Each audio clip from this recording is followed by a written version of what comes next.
जब वो पॉन्ड में वापस टेलीपोर्ट हुआ, तो वो सोच रहा था कि वो म्यूटेंट क्रीचर उसे इतना फैमिलियर क्यों लग रहा है। उसे इस बारे में चिंतित देखकर सिस्टम मरमेड ने सुझाव दिया कि उसे वापस जाकर एक और बार देखना चाहिए। सिस्टम की ऐसी बातें सुनकर वह आश्चर्यचकित होकर उससे पूछने लगा कि वहां मैं फिर से वापस कैसे जा सकता हूं। जवाब में सिस्टम ने कहा, तुम्हारे पास दो विकल्प हैं। पहले में तुम टेलीपोर्टेशन तैयार होने तक ड्रैगन पुल में प्रतीक्षा कर सकते हो, जो शायद कल होगा, या तुम अभी वहां पैदल चले जाओ। निसंदेह अपनी गति के साथ तुम 5 किलोमीटर दूर ठंडे पानी की नदी तक पहुंच जाओगे, जिसके तुरंत बाद तुम्हारा इंसानी रूप एक्सपायर हो जाएगा। और अगर तुम्हें वापस यहाँ आना है, तो कल तक ठंडे पानी वाली नदी में इंतजार करना होगा। लीन बिना किसी संकोच के दूसरे वाले विकल्प को छूनता है, क्योंकि उसे उस क्रिएचर की जांच करने में और भी समय बर्बाद नहीं करना था। इसलिए वह वहां से तेजी से सतह की तरफ बढ़ने लगा। इसी बीच उसने लूशु और उसके साथी की बातचीत सुन ली, जिसमें वो किसी एप्लीकेशन फॉर्म के बारे में बात कर रहे थे। लूशु ने कहा कि उसका काम लगभग पूरा हो गया है और वो कल चली जाएगी। उसकी ऐसी बातों से लिन सोच में पड़ गया कि लूशु छुट्टी लेकर कहाँ जा सकती है। कि तभी लूशु के साथी ने कहा, जिस दिन से झांग तुम्हें ड्रैगन टीम में लेकर आया था, उसी दिन से मैं जानता था कि तुम म्यूटेटेड क्रिएचर्स को डायसेक्ट करके खुश नहीं होगी। उसकी ऐसी बातों से वह थोड़ा मुस्कुराती है और उसे बताती है कि जब उसने राष्ट्रीय लेवल के रिसर्च यूनिट में शामिल होने का आमंत्रित देखा था, जिसमें जिया ड्रैगन टीम शब्द देखकर उसे एक profound sense of purpose feel हुआ। लेकिन एक पल उसे एहसास हुआ कि जितनी ज्यादा सीक्रेट्स वह डिस्कवर कर रही थी, उतना ही उसके लिए मुश्किल हो रहा था अपने मूल इरादों को बनाए रखना। उसके साथी ने सिगरेट जलाते हुए कहा कि हर चीज के दो पहलू होते हैं। म्यूटेटेड क्रीचर्स वास्तव में सार्वजनिक सुरक्षा के लिए बड़ा खतरा है, लेकिन उनके पास मौजूद जीटी वायरस पूरी तरह से बेकार नहीं है। लूशु ने कहा कि तुम ठीक कह रहे हो। एक्शन टीम के हर मेंबर को थोड़ा जीटी वायरस इंजेक्ट किया गया है, ताकि उनकी फिजिकल स्ट्रेंथ और कॉम्बैट एबिलिटी बढ़ जाए। लेकिन अपनी लिमिट्स को ब्रेक करने के लिए उन्हें high concentrated GT virus inject करना होगा।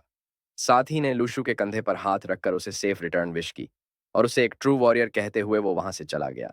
लिन को याद करके लूशु ने कहा कि वो केयरफुल रहेगी, क्योंकि कोई उसका वेट कर रहा है। उसने इच्छा जताई कि सब कुछ अच्छी तरह हो जाए। दूसरी तरफ लिन डिटरमिन्ड लुक के साथ वहां से चला गया। कुछ समय बाद तालाब के पास के पेड़ों में कुछ हलचल होने लगती है और वहां से लिन अपने इंसानी रूप में बाहर आता है, जो बिना समय गवाए भागने लगता है। भागते हुए वो लुशु के सफर, ड्रैगन टीम ज्वाइन करने और खतरनाक मिशन पर जाने के बारे में सोच रहा था।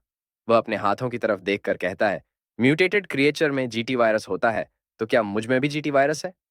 तभी पीछे से मरमेड सिस्टम ने मटेरियलाइज होकर उसे जल्दी करने को कहा, क्योंकि उसके इंसानी रूप को खत्म होने में सिर्फ 40 मिनट्स बचे थे।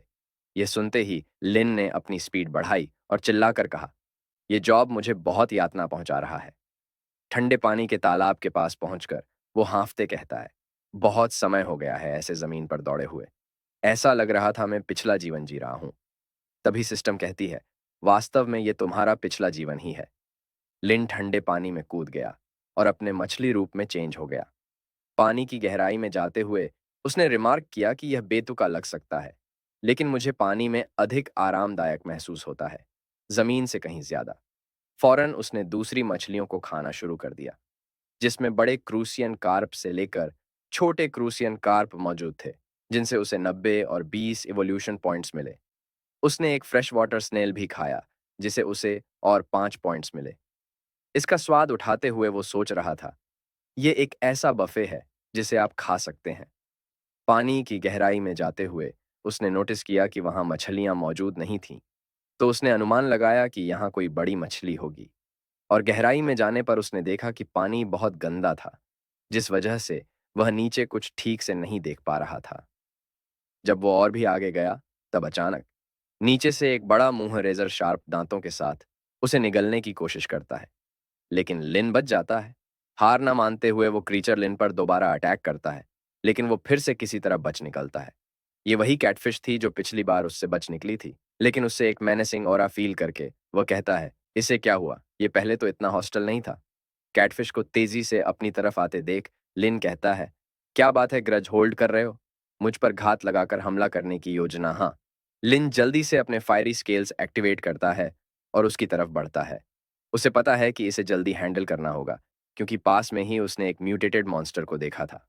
जब वह तेजी से आपस में टकराते हैं, तब लिन अपनी पूंछ से उसके चेहरे पर मारता है।